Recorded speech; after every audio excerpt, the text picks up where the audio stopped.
big challenges and big ideas. It's a small country surrounded by, well, many countries that are our enemies. Some of them are already our friends. Egypt, we have 40 years of peace agreement with them. We just celebrated last year in 2019. The peace agreement signed in 1979. Jordan, we just celebrated 25 years of peace agreement with them, but the other countries is still a challenge. But you all know we see some winds of change in our region. We just, do we have any Americans here? No, but President Trump has a new initiative how to solve the conflict in the Middle East, the deal of the century. So we are very optimistic that maybe this time it will work. The land of Israel is a desert. It's arid climate. And what we are famous for, and that's why I was approached by the organizer, is because Israel is famous for making the desert bloom. So we see here the David Ben-Gurion, the founding father, our first prime minister, and he had this vision. You know, in 1948, it was the re-establishment of the state of Israel. Because Israel, as you all know, we were there from the Bible, but then we went to exile for 2,000 years, and 2,000, even more than 2,000 years, and then 1948, May, our prime minister, our founding father, declared independence, and then this small state had to accept millions of people, millions of Jews coming from all over the world, and it was a desert. And you know, we had to think about creative solutions, innovative solutions of how to feed everyone. What we're going to do, how to make sure that they have enough water for all the population. So it is an amazing thing what we've done over there.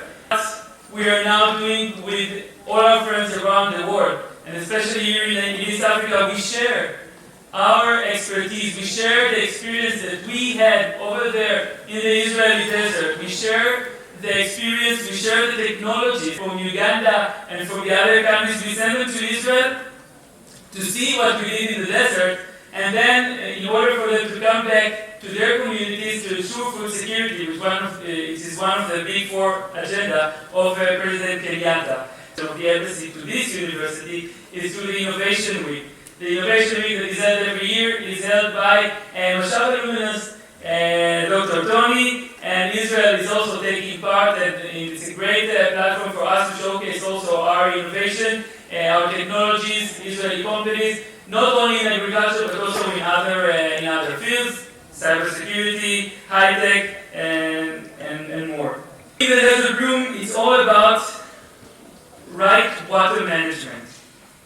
So we'll see it's increasing water sources, and we'll soon see water sources, optimizing water use efficiency, regulation and laws, and promoting awareness and education. You know, for years there were still we had these publicities that call us save every water drop. We were raised as a child with this notion of that water is very dear, very important. We need to save it because Israel is drying up. But then, as the year went by, I'm not that young anymore. We had all these solutions to this problem. In our small country, we have 5 big water desalination centers across the Mediterranean Sea, and one also in the south, and they produce for us 85% of the domestic urban water, which is 20% that we're having there is the treated wastewater, and 90%, what's up with some figures, I'm not sure, 90% out of all this treated wastewater is used for agriculture. And this is what we are here for. We share our solutions, we share what we did over there in the desert, and this is the great solution that we found, how to make use of the wastewater. Population has grown 15 times. Our GDP per capita has grown 40 times. We have no water problem. We have learned to do more with less. Israel is a small country with big ideas. I believe that it's not enough that we have those ideas or that we apply those ideas in our country. We are eager to share them with you. And this is Benjamin Netanyahu addressing the participants of the Conference on Climate Change in 2015, but the idea of sharing it with our friends is very important to us.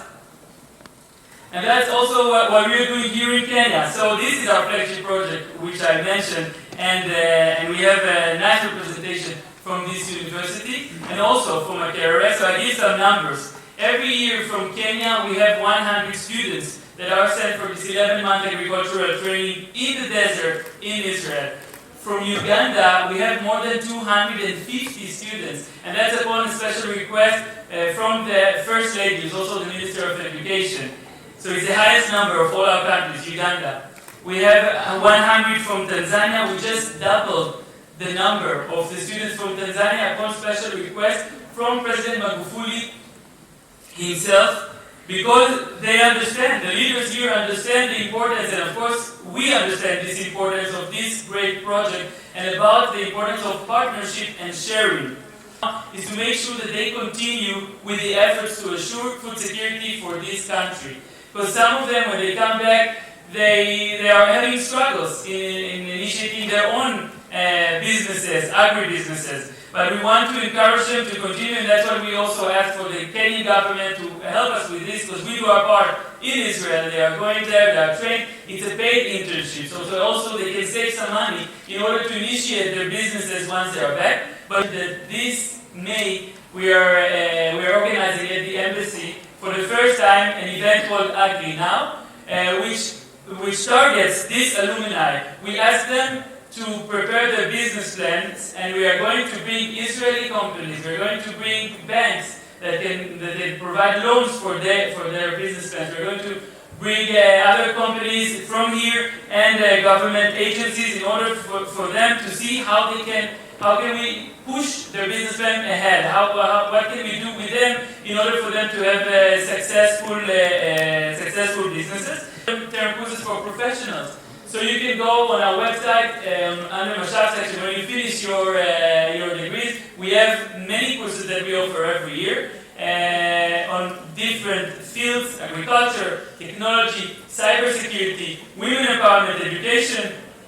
So you can choose the course that appeals to you, and then you apply, and the best application wins. And I must tell you that the highest number of applicants that were accepted to these programs were from Kenya in 2018. But it's not just going to see the desert. You're going to Israel, and even in 3 weeks, and of course in 11 months, you are taken to all the holiest places, especially Jerusalem, our capital, where you can walk in the footsteps of Jesus. When you can walk, it's true. Even I'm not a Christian, but it is something that you cannot describe in words. It's holiness that in the air in Jerusalem, that's in the air in the north, in the Sea of Galilee, where Jesus walked on water, or in Nazareth, where he was born. So there are so many things to see in Israel. These days, in Lake Turkana, and this is in collaboration with UoN, United Nations Environment Program.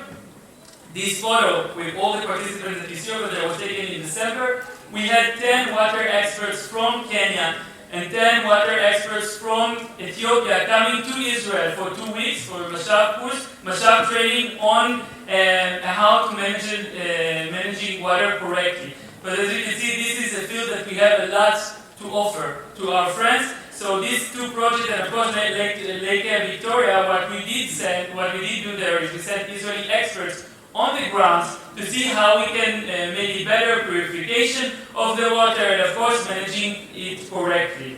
And not only Israel, bringing Kenya. And one of the technologies that we promote, and you already heard about it, is the home biogas. It's very simple. You use organic waste and you put it into this machine. It's an Israeli innovation, and it produces cooking gas. So the last year we were providing it to some of the schools that we work in, to some of the centers, and we have an Israeli-British company here, agricultural company that also is a provider of these systems, which make wonders, especially for women who don't need to carry on the woods on the shoulders. It's more environment friendly than other cooking methods. So this is something that we are just an example of what we have.